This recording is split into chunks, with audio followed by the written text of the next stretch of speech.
these wolves were going right by and through this herd of cattle that Andrew had been managing in this certain way and not doing anything. The cattle were fine, the calves were fine, and those same wolves were going across the fence to the neighbor's herd. Hello, and thanks for joining us on the Voices of Greater Yellowstone podcast, where we share the stories and science of the Greater Yellowstone Ecosystem. I'm your host, Kristen Oxford. The Greater Yellowstone Ecosystem is a vast landscape shared by people and wildlife. Habitat for species like grizzly bears, wolves, elk, and more isn't just found within public lands, but exists alongside and even overlaps with the wide open working lands of this region. With wildlife and people living in such close proximity, the possibility of conflict is often not far behind. Wildlife-Livestock conflict is a complex challenge that requires thoughtful, multifaceted, and creative solutions. Luckily, there are some ranchers and landowners in the Greater Yellowstone ecosystem who are testing some groundbreaking methods to keep their livelihoods intact and their neighbors wild. On this episode, we're chatting with Hilary Zaranek. Hilary is a rancher and biologist leading some of the most cutting-edge wildlife-livestock conflict prevention work in the ecosystem. From range riding to low-stress livestock handling and innovative partnerships, she and her family are testing out a range of methods that are good for both business and the land. We'll hear about Hilary's start in the Greater Yellowstone ecosystem working on ranches and as a technician for the Yellowstone Wolf Project, how range riding works, and what techniques she and her husband employ to prevent conflicts with grizzly bears and wolves. My name's Hilary Zaranek, and I live and ranch in southwest Montana. Thank you, Hilary. I'm so glad that you're here today. So you are a wildlife biologist by training. Can you tell us a bit about how you first ended up in that field? Yes. I was born in Detroit, Michigan, and spent my childhood over there. And when I was a child, I really was drawn to the little bits of wild that I had access to. Despite that, where I came from, if you wanted to have a future or a career with animals, you became a vet. And so that was kind of the goal or the plan of mine as a child. And then one day, driving to school, I was flipping through a catalog, just a magazine, and saw a little picture of Doug Smith collaring a wolf with a little caption that explained, the wolf reintroduction. And again, wolves were reintroduced, I think, when I was about in 5th grade, and I was in Detroit, Michigan, and it just wasn't really something that I was aware of. And I just remember looking at that picture and just being like, oh my gosh, like, people do this? This is happening? And from that day on, that's what I wanted to do. And so I got myself to Montana, where I was ready to set out on that career. And the first week of my first year at University of Montana, I saw that there was a talk being given about wolves by Doug. And I was like, I'm definitely going to this. It's all coming together. And so the first time I actually met Doug, we were both late to his talk. And we wandered around the building together in the dark, looking for the right door to get in. And that's how I met him. And I just continued to pursue a job in the park. And 8 years after that, I got the job. That's a beautiful story. I was going to ask you what first brought you out to the Greater Yellowstone ecosystem, but it sounds like it had a pull on you for a very long time. And you saw that picture of Doug, got over to Missoula, and then actually found your way into that project. Yes. It's incredible. You hold this very interesting and unique background as somebody who has experience both in ranching and as a wildlife biologist. So I'm really excited to ask you a lot of questions about your time ranching now, but can you share any stories with us from your time actually working in Yellowstone as a wildlife biologist? Before Yellowstone, I had worked up in Canada, up in Alberta, along the border of Banff, and I spent a lot of time tracking wolves, but never saw wolves. And the big difference in Yellowstone is that you actually see them, and you actually spend time with the intention of observing them. And I had never done that before. And it is really an incredible experience to watch with your own eyes these magnificent relationships playing out. But it was really the chance to observe that started creating an awareness, because it was actually real. It wasn't pieces of data that you were kind of fitting together to create an image. It was actually the image. It was really happening right in front of your eyes. And I spent most of my time in Yellowstone on some sort of wolf predation form of study, whether it was summer or winter or whatnot. And so the focus of my time was wolf kills and how they hunt. And that turned out to be kind of the key piece that I took away, that opportunity to have those observations and to ask people like Doug and Matt and Dan questions about what I was seeing. And so that was really, really a special opportunity. That sounds incredible. So you mentioned that it was a job on a ranch near Yellowstone that first brought you to Southwest Montana. Do you feel like your time in that world sort of was informing the questions you were asking once you were working in the park, and sort of the ways that you were observing those predator dynamics in wolves? In some ways, yes. I think that ranch experience was among pretty traditionally minded people. And then going from that into the park, it was much more of a human social dynamic or contrast that was more apparent than actually what the wolves were doing in one place or another.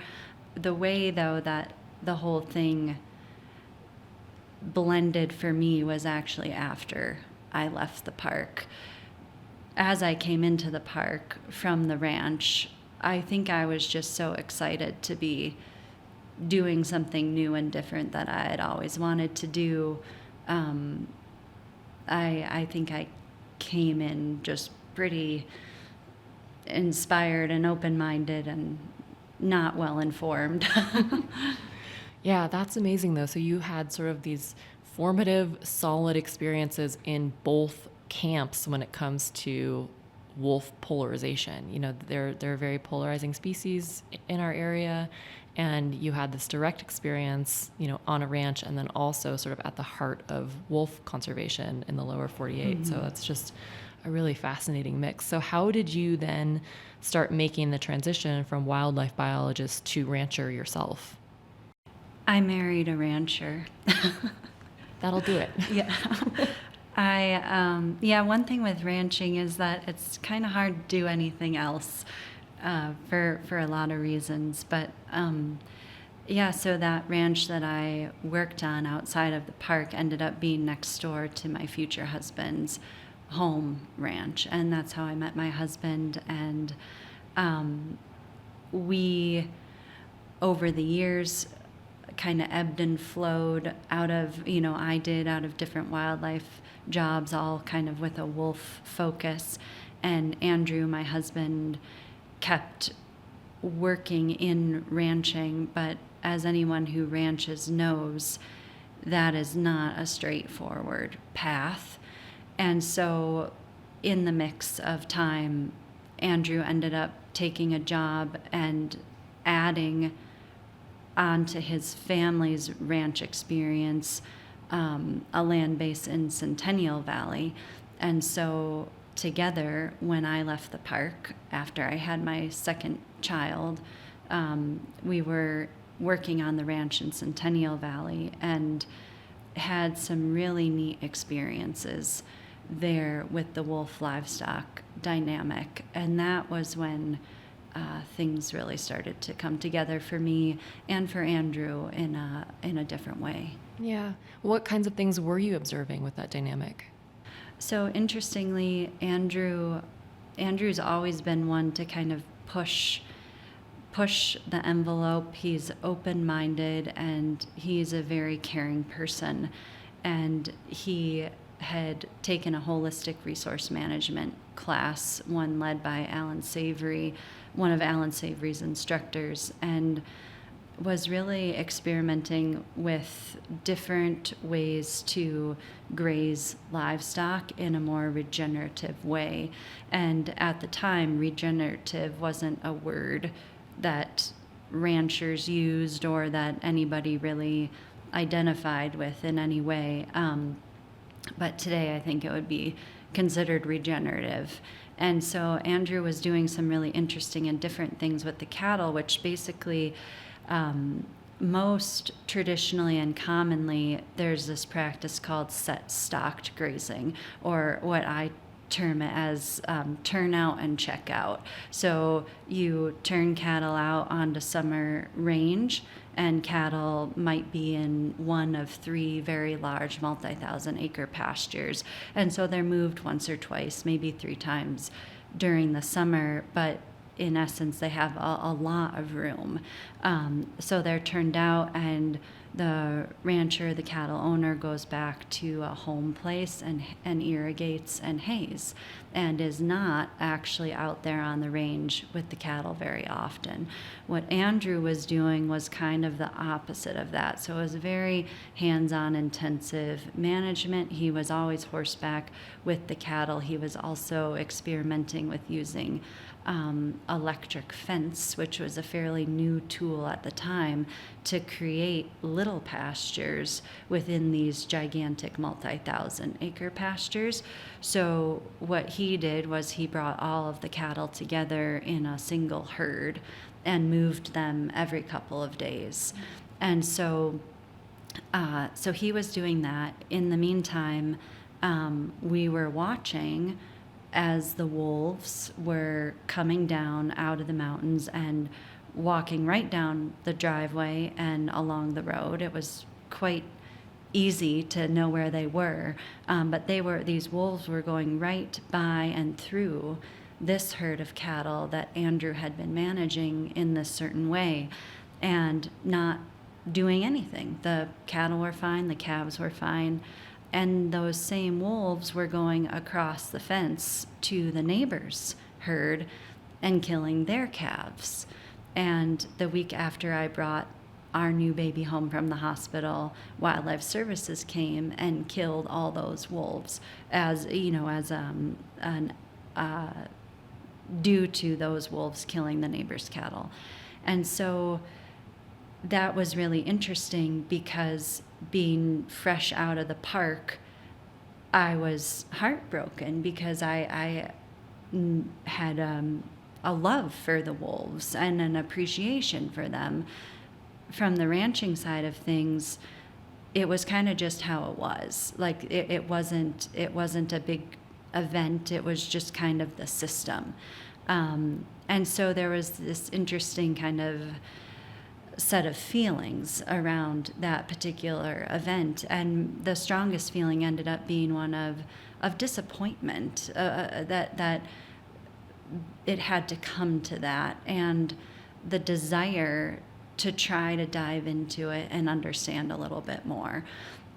So when Andrew and I started really exploring what we had witnessed in this set of circumstances, our cattle were younger mothers, younger cows, less experienced, and they had younger calves, which were also smaller calves than the neighbor. And so there was kind of every good reason the wolves should have chosen our cattle to prey on, but they didn't. And when we really looked at it, the largest difference was how Andrew was managing them as a herd unit moving across the land, as opposed to individual animals scattered out over thousands of acres. And that was really exciting to realize, because that was exactly what I had had the opportunity to observe in the park with the buffalo and with the elk, but very much so. What was sticking out for me was with the buffalo. And the interesting, the next even deeper layer was that Andrew wasn't doing that. He wasn't managing the cattle like that to manage predation risk. He was doing that to improve range, productivity, health, diversity.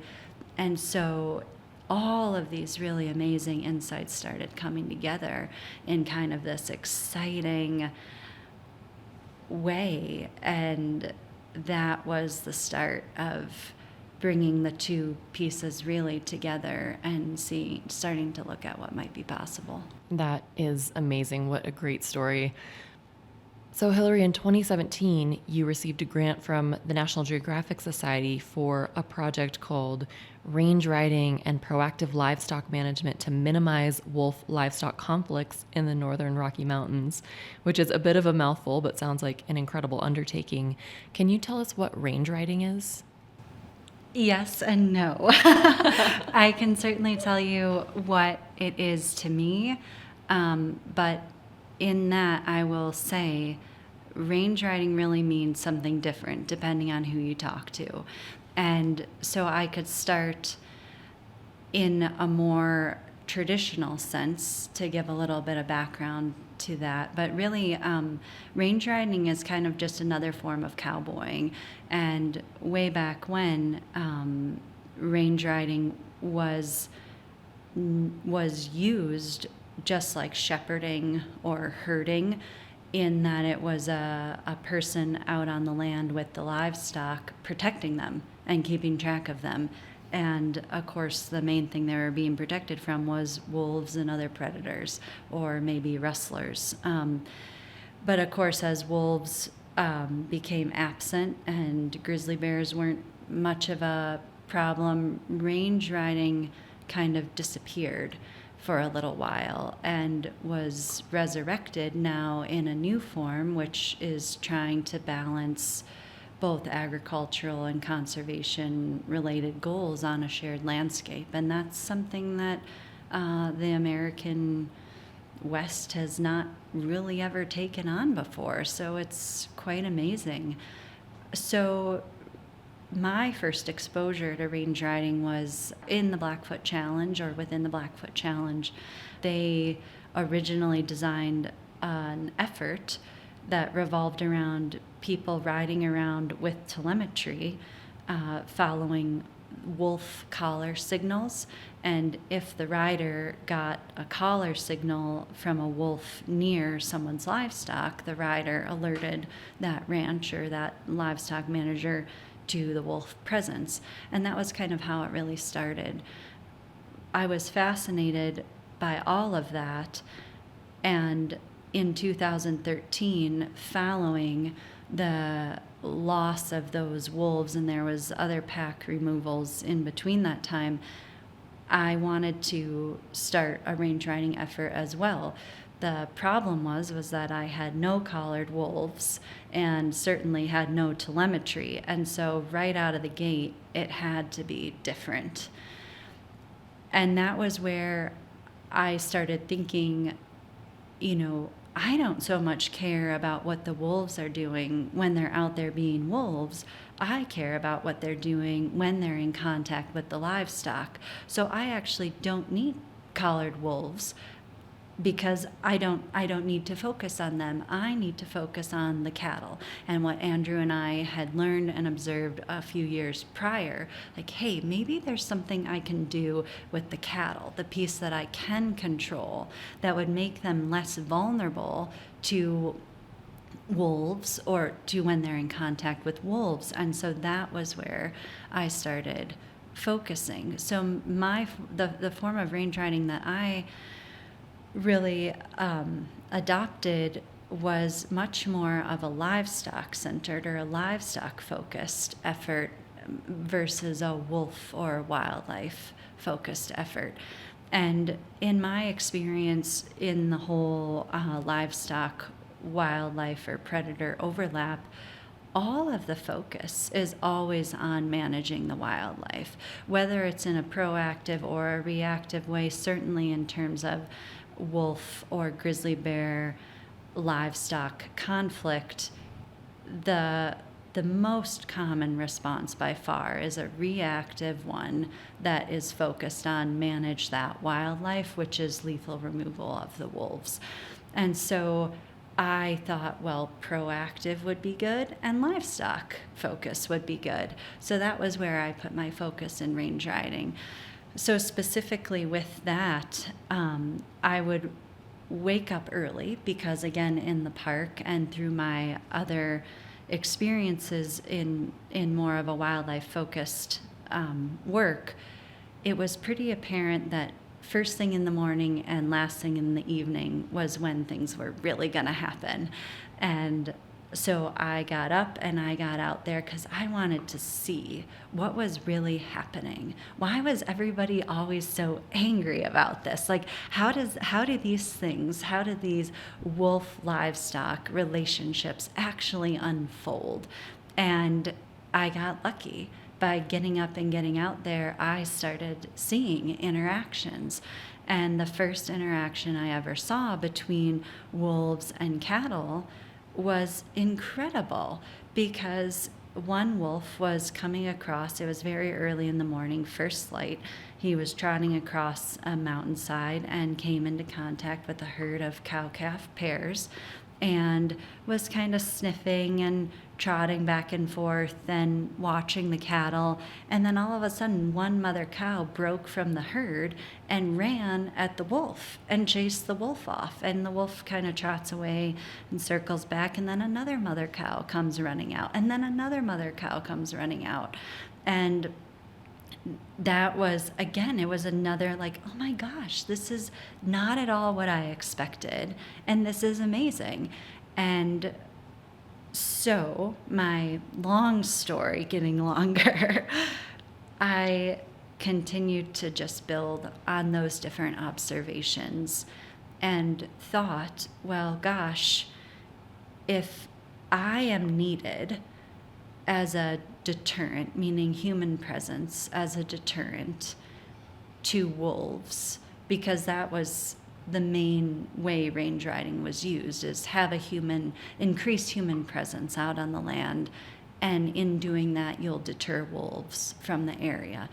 I did not find that to be the case. The wolves continued to be right where they always were, whether I was out there or not.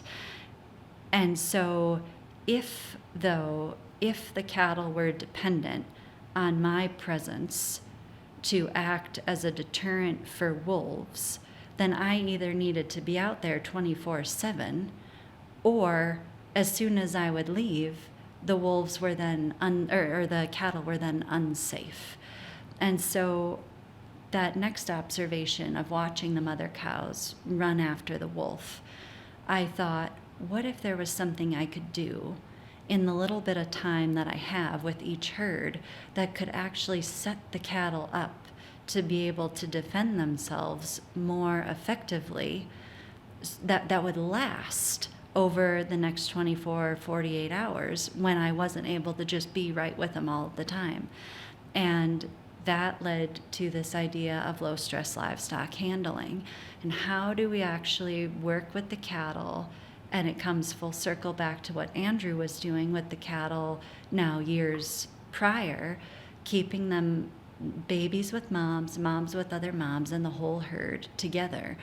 How could I take cattle that were scattered out across thousands of acres and start building a herd unit? Because what I had observed now on a couple of occasions was that herd unit behaved very differently when they were interacting with wolves than lone individuals. So that was a long story, but I think that range riding is such a powerful tool that is so often misunderstood or even shrugged off in terms of the potential that it holds.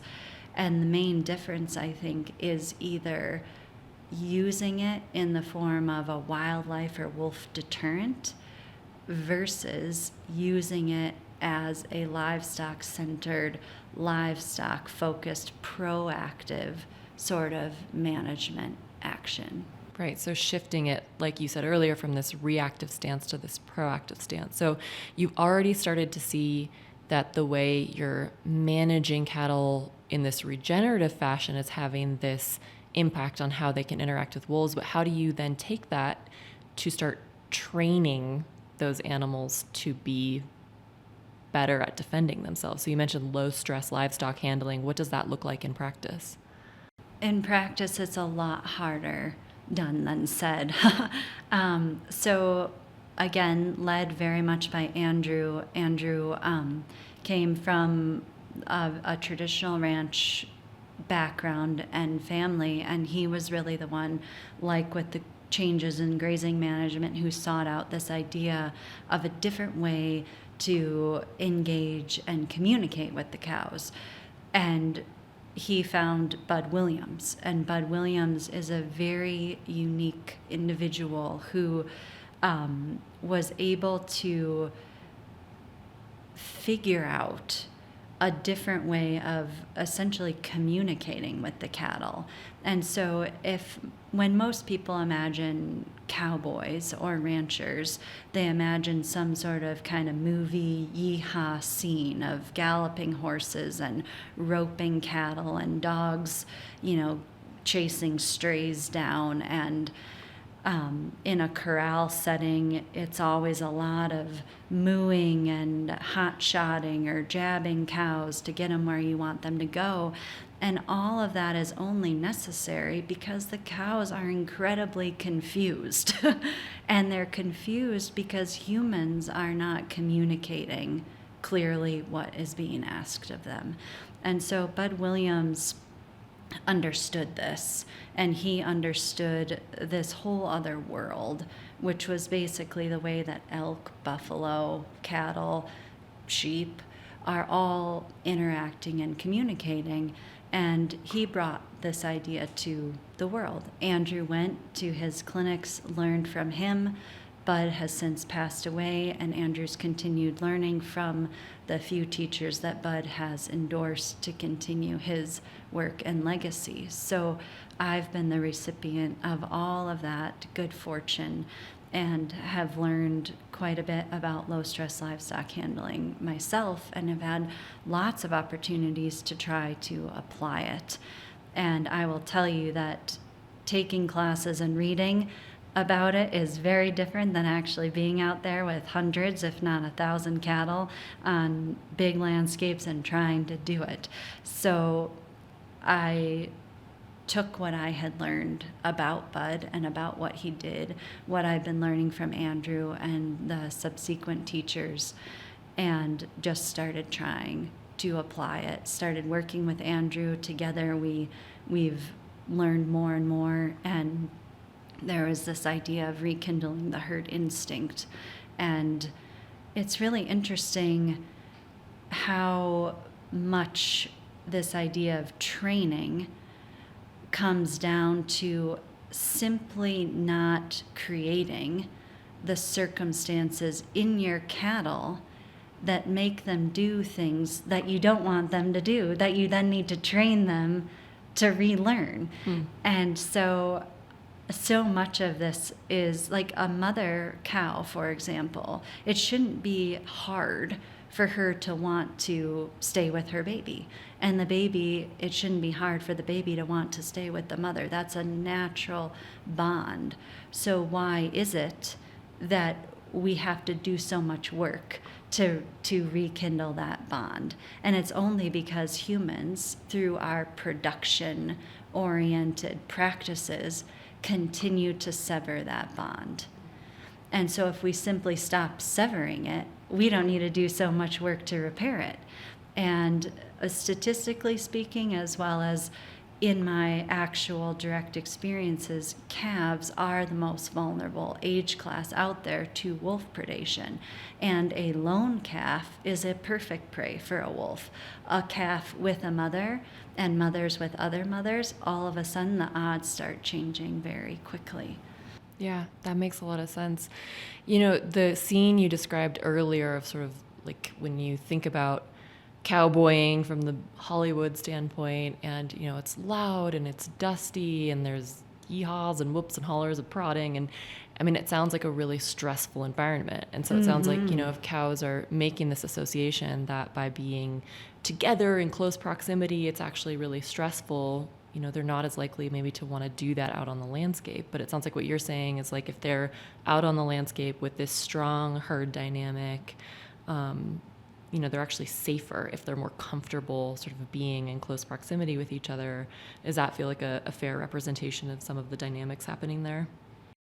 Yep, I think that the way that we think about it is really reducing vulnerability to predation. And so going back to the park, there's all sorts of things, variables that make elk or buffalo vulnerable or more or less vulnerable to wolf predation. So there's train traps, there's deep snow, there's compromised footing versus not, there's lone individuals versus groups of animals. And so it really is this interesting combination of pulling together factors that will work together to reduce vulnerability when those animals are encountered.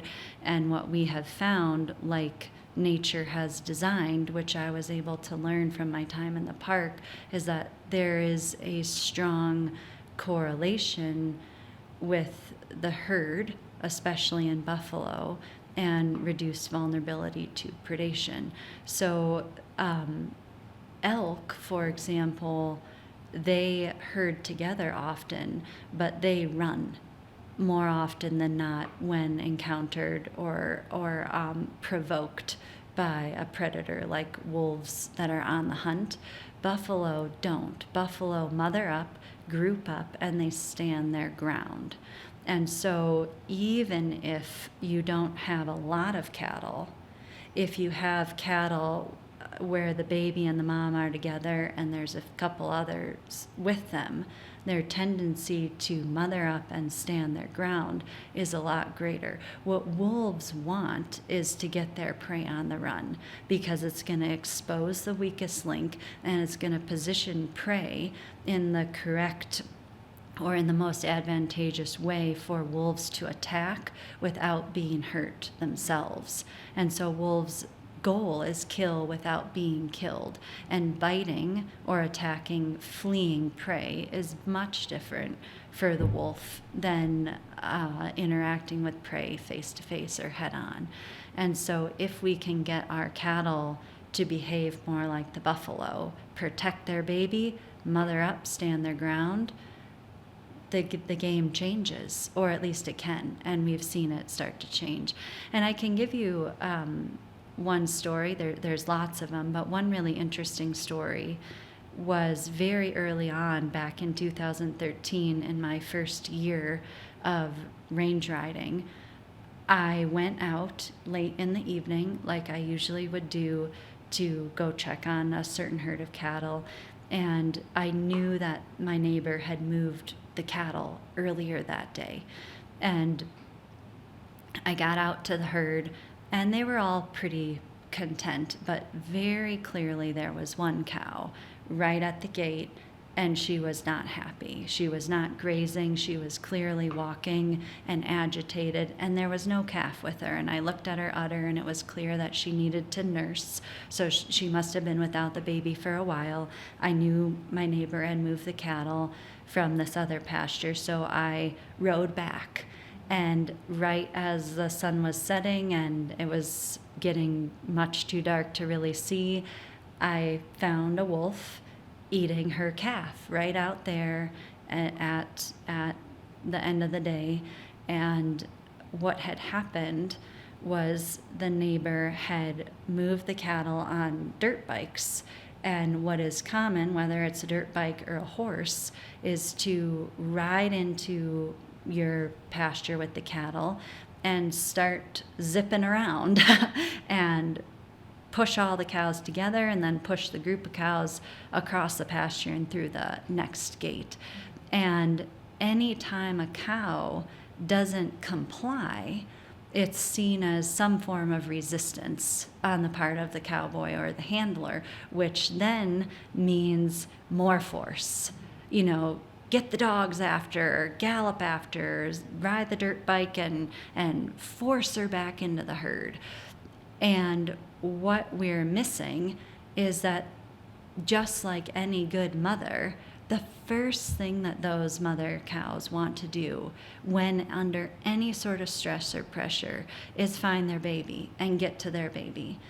If you don't allow that to happen, what you're going to end up doing is moving a whole herd of cows that are unpaired. And when cattle are unpaired, not only are they incredibly stressed, but it takes them a while to then repair. And what especially little babies do if they can't find their mother is they run back to the last spot where they knew their mother was, and they bed down.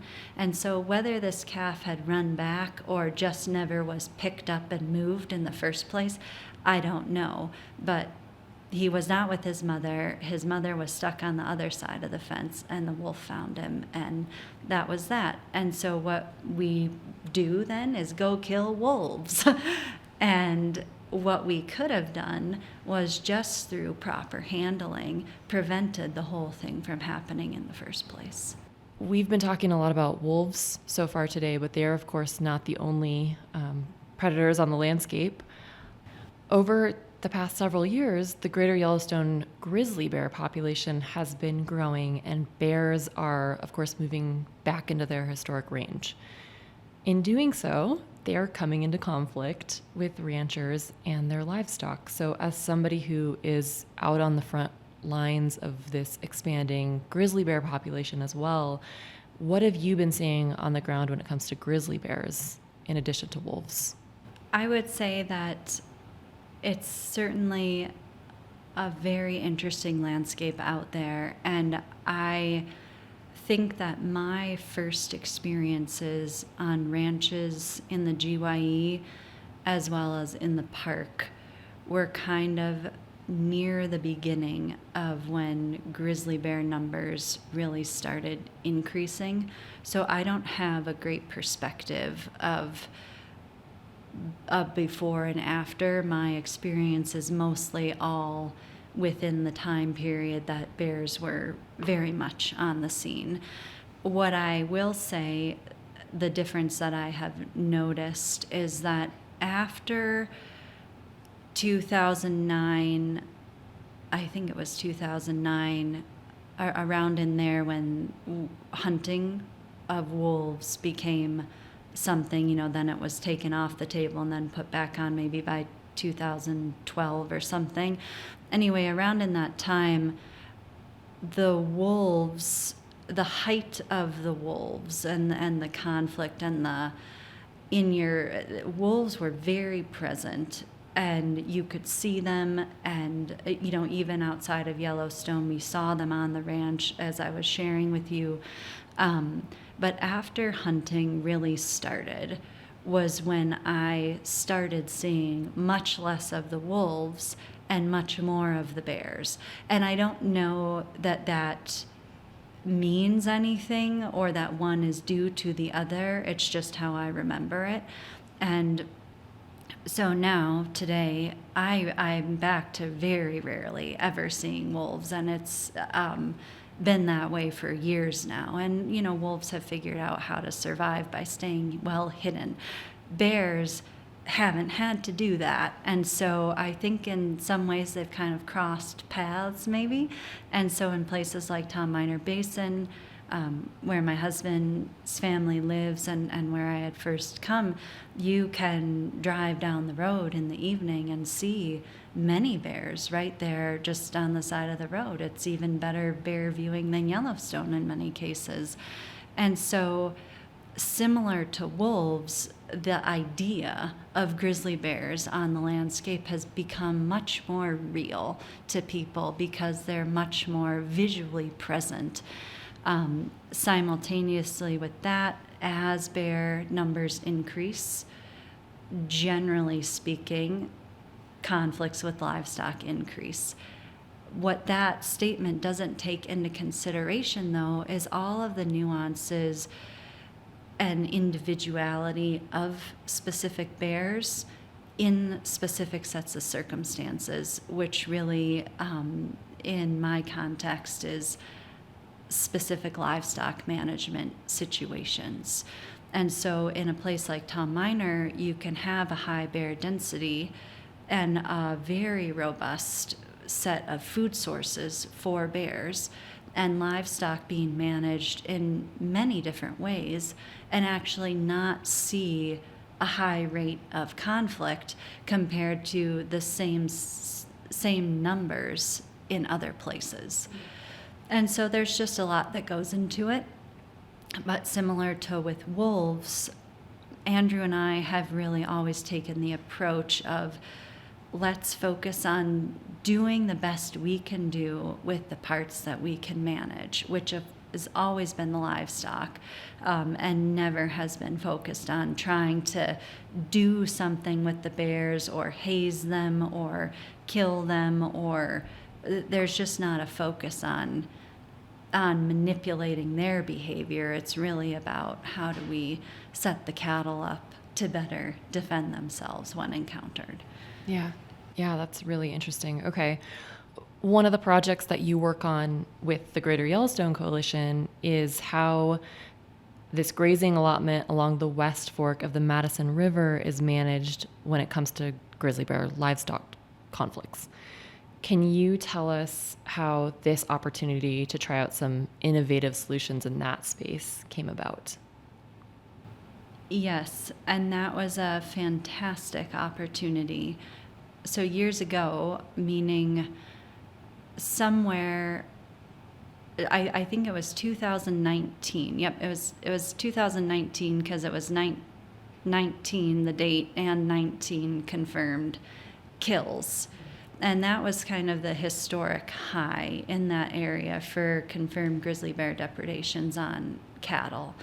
And everybody was pretty worked up about that. There was meetings and all sorts of things because it was really a big blow to the ranchers in that area and really a source of concern for everyone else. And so shortly after that happened, that permit came up for sale, not necessarily only for that reason, but that was certainly a part of the reason. And we had an interest in acquiring it. It borders the current ranch, but we could not afford it. And Chris Culligan from Greater Yellowstone Coalition called me up one day and was like, what do you think about us helping you with this?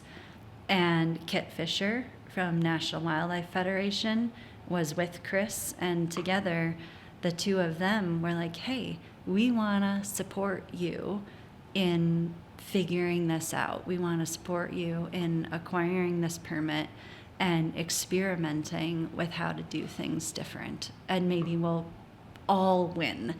And that was how it started. There was many other people involved in supporting the project and the effort, and we absolutely could not have done it, not just financially, but emotionally as well. It means so much to have the support and the backing and a team rooting for you. I just can't, I'm incredibly grateful for Chris and Kit and the others who joined them in support of that project. So that's how that happened. So what we're doing on the West Fork allotment today, what we've been working on for the last 2 seasons, we've chosen kind of 4 things that change the way that particular permit had been used or managed, how cattle on the permit had been managed. So we chose 4 different things that we wanted to change. The first one was we worked with the Forest Service to change the timing that the cattle were out there. Again, like I had shared before, traditionally everybody has a turnout date and a gather date, and those are usually around here, something like June 15th, when there's enough grass that's green and growing that cattle can start grazing it, and then October 15th as an end date. So 4 months cattle are turned out around June 15th, graze the mountainside, and come home October 15th. So what we decided to do was take just a sliver of that time, half of that time. So we shortened our season from 4 months to 2 months. So August and September are the 2 months that we're out there. We shortened it even further within that, in that we might have 3 different pastures that we can graze in that time, and we cut all of those pastures into smaller pastures. So now we've created a system where you have instead of cattle sprinkled out over a large area for a long period of time, we have cattle in a very small place for a very short period of time. A lot of people say, well, I can't do that because I don't have anywhere else for my cattle to go the rest of the time. If I'm only up there for 2 months, I now have 2 other months that I need my cows to be somewhere. And so the other argument with that is also that, so everybody has a certain number of AUMs is usually how all of that is organized. Your allotment is for X number of AUMs. And so what we did was the second big thing that we did was we shortened our time, but we doubled our number of cattle. So now we're putting twice as many cows up for half the amount of time.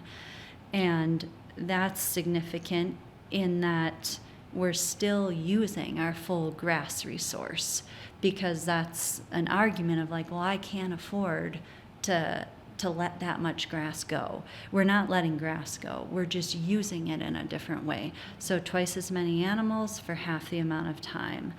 The next thing we did was we tried to experiment with, again, a more intensive and more strategic form of management. And so, again, instead of the turnout and checkout, which is an absolute necessity, I will say, based on how ranch operations are organized and run. There's a reason people do that. There's also a reason we don't, and that's another story. But where it leaves us is that we've actually put all of our human resources back on horses and into the mountains with the cattle. And so we're out there, we camp with the cattle, and we're intensively managing them as a herd unit moving across the range. So not only are we managing livestock health and performance, we don't have cattle that are getting sick that we just never find until they're dead or almost dead. We're very strategically utilizing the grass resource and avoiding areas like delicate riparian areas that we don't want cattle just sitting on. And then the other big thing is that if we have a depredation by a grizzly bear, we know it. Mm-hmm. We know it right away. We don't just find 3 legs of a cow a week later when we come up to check on it. We know that we had the loss and we're in a position to do something about it, whether that's get compensation, there can be any number of things we might do, but either way, we're in a position to take action. So the last difference the last change that we made up there that was different from historical use was, instead of running cow-calf pairs the cattle that we're running up there are yearling heifers. And the first thing that everybody said when we mentioned that we were going to run heifers up in the West Fork was, "You're going to be gathering cattle from hell to breakfast." And, because yearlings are known for kind of taking big walkabouts, and they do. So that was definitely something we had to pay pretty close attention to. But we chose yearlings for several reasons. One big one was that they're very mobile. And so if we ran into any trouble for any reason, we wanted to be able to pick the cattle up and move them potentially miles in a very short period of time. Cows and calves are more fragile when doing that. They're just not going to walk as fast and move as easily, and there's going to be a lot more time and attention placed on keeping the pairs paired up. So that reason, as well as other financial reasons, were the reason we chose heifers. And so in total, all four of those differences have appeared to lead to some different outcomes. However, I'm saying that very cautiously, in that as nice as I made all of it sound, the reality is that it's hard managing 1,200 or 1,500 yearling animals on thousands of acres in the mountains. And it's just my husband and I and our kids. And we have other coworkers and riders that will come help, or they will be taking care of the cattle, other herds of cattle in other areas of the ranch. My point is just that, again, as nice as I made it sound, as perfectly flowing, it's not like that. On a real everyday, moment to moment, there's always cattle that could be anywhere. It's big, wild country, and some days you spend all day just trying to find stuff, even if you think all of the fences are good, even if you were just out there a couple hours ago, even if you were out there all day the day before. It's big country, and it's a lot of animals, and it's just simply a lot of work. Yeah, no, I mean, what you've described sounds, fascinating, but very labor intensive. And you have to be, I suppose, in the position to take a risk that what you put into it is going to yield results, that you're actually going to see lower levels of depredation to sort of make all of that worthwhile. And it sounds like you've had a good first crack at it, correct? But that's one data point. Mm-hmm. So what were your depredation levels on that allotment last season? Last season, as in 2023, we had no losses due to grizzly bears or wolves. And the year before, we had one from a grizzly bear. And then there was one that was a little bit questionable that we found in the willows. And there wasn't enough to determine anything. So in general, that's positive. This year in 2023, our neighbors on three sides all had depredations. And in one case, bear was lethally removed because of those depredations. And so we know that it was happening all around us. We know that we're in an area where it used to historically happen frequently. And so I think that there's something good happening, but I'm certainly not about to take credit for much of that. Maybe there's a part of it that by aligning with more of nature's model, the whole thing is flowing together a little bit more. I don't know, and I guess we'll see. I have no doubt that we're going to have seasons where things just really don't work out, where variables combine in ways that lead to very undesirable outcomes. But we have no intention of taking that out on the grizzly bears. And what I will say is that all in all, even in the worst sets of circumstances, grizzly bear predation on livestock is not our first, second, or even third concern. There are factors that lead to loss of performance in the livestock, which is either a weight gain issue or death loss, that have nothing to do with predators. And so, for example, also in the West Fork and really in general in the mountains in Montana, there's a plant, tall larkspur. And tall larkspur is incredibly toxic to cattle. It takes really one bite and an adult cow can be laid down. And if you're not there to manage that situation immediately, she'll bloat and die. And so while we had a great year in terms of no losses from grizzly bears, we had a terrible year in terms of losses from tall larkspur. There was 2 very unfortunate events where cattle got into patches of larkspur, the same herd of heifers, and all of a sudden it's like, well, there's not 1 dead, not 2 dead, but 15 dead, all right there in 1 night or in 2 nights. And nobody's compensating you for losses from larkspur. And so my point is just that there's a lot of ways to die out there. There's a lot of ways to compromise or come up short when it comes to livestock performance. And there's a lot of things other than grizzly bears that dictate the finances on a ranch. And so when it's all said and done, it's just not worth a lot of our time to be focused on the bear, because there's these other much larger pieces that are controlling the financial side, the business side of the ranch. And at the end of the day, we need the business to work, because if it doesn't, there is no ranch. Yeah.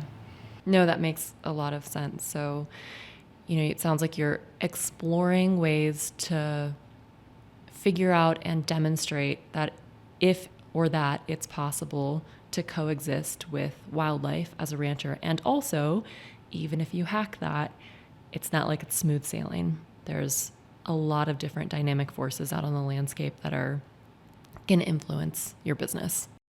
Hilary, there's one last question that we ask all of our guests on this podcast, and that is, who is your conservation hero? In thinking about it, there's probably a small handful of people who've really, really inspired me in this way, but I think that I would choose my husband. And I would choose him because I think that he embodies a really, really unique set of values that are so important. I think that we are culturally now conditioned to think of conservation as being a landscape protected from humans. And there's a lot of reason. I agree with the need to protect the landscape from humans in many ways. But I think what's missed and what is incredibly important is the recognition that humans are here. And it's not isolating landscapes so humans can't wreck them or touch them.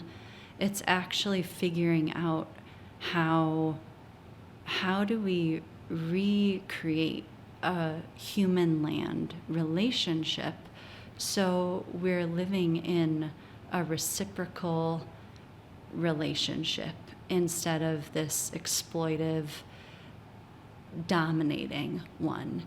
And there is no one who embodies that better in my life than my husband. And he's led the way when it's come to pushing outside. You know, he is a white male multi-generational rancher. He has every good reason to do the normal thing, do the thing that fits within his peer group and his social group. And it takes a lot of guts to say, hey, actually, I want to look at this different. I want to think about this different. I want to try something different. And like the social pressure that he has to navigate and the fine line between turning off all the neighbors because they're threatened while holding a new set of values and changing paradigms is really tough work. And he absolutely does it beautifully every day. So he's my hero. Thank you so much for sharing that. I am so glad that you guys are out on the land doing what you're doing and at the forefront of this shifting relationship with the land. That gives me a lot of hope. So thank you for your time here today. It was such a pleasure to talk with you. Thank you. I really appreciate it, the opportunity. We're sending a huge thank you to Hilary for joining us on the podcast and for all the work she does to prevent conflicts with Greater Yellowstone's iconic wildlife. If you are interested in directly supporting Hilary and other like-minded ranchers, we recommend checking out the offerings over at the Old Salt Co-op via the link in our show notes. The Voices of Greater Yellowstone is a podcast by the Greater Yellowstone Coalition, a conservation nonprofit that works with all people to protect the lands, waters, and wildlife of the Greater Yellowstone ecosystem. If you'd like to support the podcast, please consider a donation to the Greater Yellowstone Coalition, or go ahead and share today's episode with someone in your social circle. We appreciate your help in sharing the stories and science of this remarkable ecosystem. Thank you for tuning in today, and we'll see you next time.